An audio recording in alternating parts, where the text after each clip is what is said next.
First prize and gold medal, Sanjin Cho.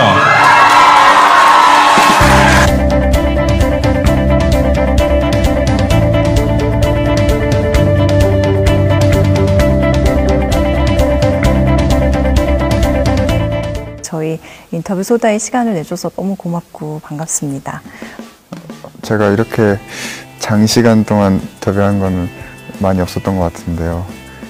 그래도 좋은 경험이라고 생각을 하고 초대해 주셔서 정말 지금 감사하게 생각하고 있어요. 저도 궁금하네요. 정말 진심인데 정말 유명한 것도 잘 모르겠어요. 쇼팽 콩쿨 기간을 기억을 하자면 좋은 기억은 아니고요.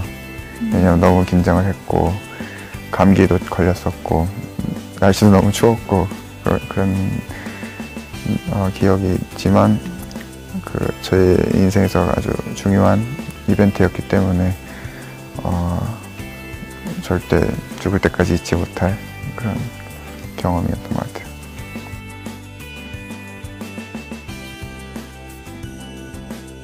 어렸을 때부터 레퍼토리 욕심이 좀 많았었던 것 같아요. 여러 작곡가를 많이 쳐보고 싶었고, 그리고 제가 제일 좋아하고 많이 쳤던 작곡가 중 하나는 쇼팽은 분명하고, 독일 작곡가를 좋아했던 것 같아요. 모차르트, 베토벤, 슈베르트, 슈만, 브람스 이런 작곡가 좋아했었고. 저희 SNS, 소다 SNS에 가장 처음으로 질문을 올려주신 분인데, 평소에 곡을 연습할 때 어떤 걸 제일 중요하게 생각하고 연습하는지? 처음 곡을 볼 때는 컨셉을 제일 중요시하는 것 같아요. 이 곡은 어떤 곡이다.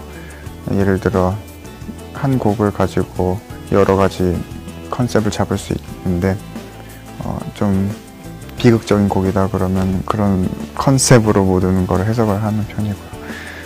연주할 때는 거의 무의식 상태라고 생각을 하거든요. 연습을 할 때는 이것저것 다 신경 써가면서 연습을 하지만 무대 위에서는 그냥 굉장히 저는 즉흥적으로 한다고 생각을 해요. 이 부분을 치면서 갑자기 어떤 아이디어가 떠오르면 트라이 해볼 때도 있고 또 다 작곡가에 따라 다른 것 같아요. 잘 안 되는 부분은 그냥 천천히 연습을 하는 편이고 하루에 한 곡만 할 때도 있고 하루에 한 곡에 한 장만 할 때도 있고 하루에 10곡 할 때도 있고 매일매일 다른 것 같아요. 제가 뭐라고 해야 될까, 이 부분이 그래도 조금이라도 만족스럽게 될 때까지는 하는 것 같아요. 서툴러 해서 지금은 아직 그럴 계획은 없는 것 같아요. 네, 제가 보통 사람들이랑도 친해지는데 시간이 오래 걸리고 낯을 많이 가리는데 모르는 팬들분들하고 오프라인에서 만나서 하는 거는 정말 힘들 것 같아요. 알겠습니다.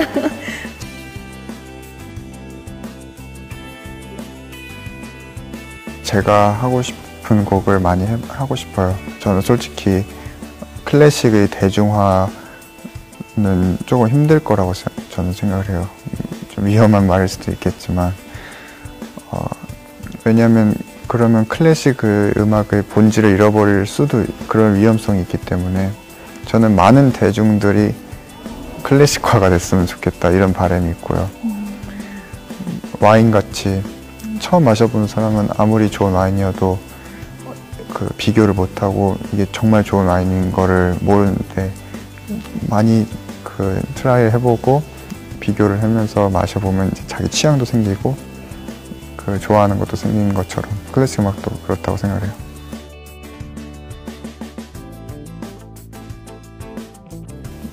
기억에 남는 연주, 사람의 마음을 움직이는 연주 우선적으로는 제일 중요한 것 같아요. 이 관객이 제 연주를 마지막으로 보게 되는 걸 수도 있는 사람도 있을 거고 아니면 처음일 수도 있고 엄청나게 다양한 사람들이 객석에 존재하기 때문에 저는 항상 최선을 다하려고 해요. 제 프랑스인 친구 중에 가장 뭐 동갑 친구 몇 명 있긴 하지만 제가 가장 친한 친구 중에 가장 어린 사람이 40대거든요. 그분이랑 그 사람들이랑 거의 뭐 시간 날 때마다 밥을 같이 먹고 한국 음식점도 가고 그러면서 친구들을 많이 만나는 편이고요. 제가 저희 집이 8시 이후에는 연습을 못하기 때문에 이웃 때문에 밤에 사람들을 만나고 그러긴 하지만 낮에는 많이 안 돌아다니고 그 연주 준비를 해야 되기 때문에 집에서는 최대한 연습을 많이 하려고 하고요. 그래도 뭐 많이 한다고 해도 뭐 4-5시간이긴 하지만 그래도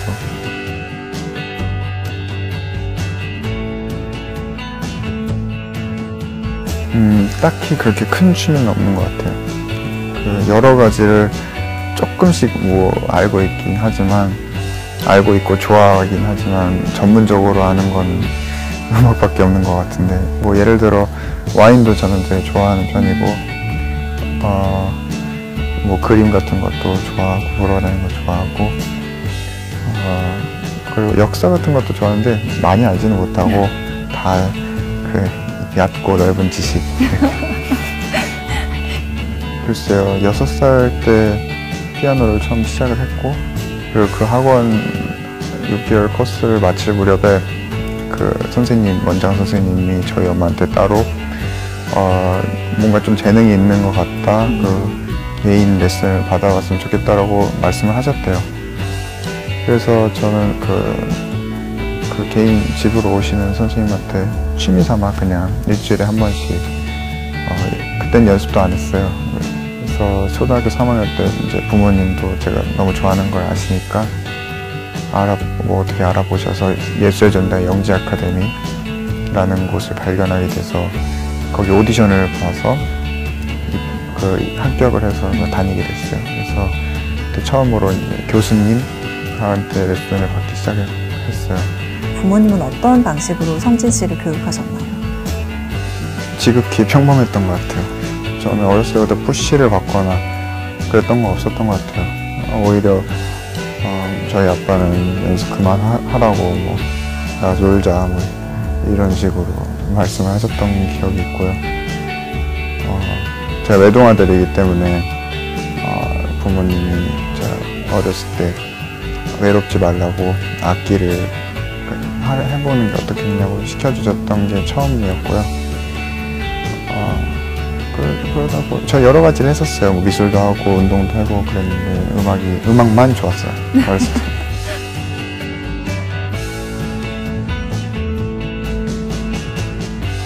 사람들은 개개인의 다른 생각을 갖고 있기 때문에 그걸 존중해줘야 된다는 생각도 저는 있거든요.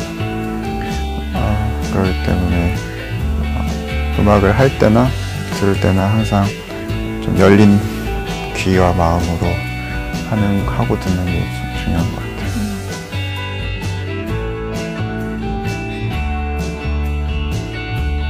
슈퍼맨 나가기 전에 항상 선생님들, 음악 저희 멘토들이 공통적으로 해주셨던 말이 있는데요. 기다리라는 말이었어요. 준비된 사람한테 기회가 온다는 말이 정말 맞는 말인 것 같아요.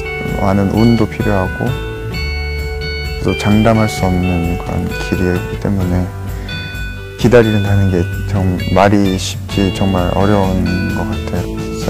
기다리다가 안 될 수도 있거든요, 잘. 그래서 참 어려운 길인 것 같아요. 음악 연주자로서 산다는 게.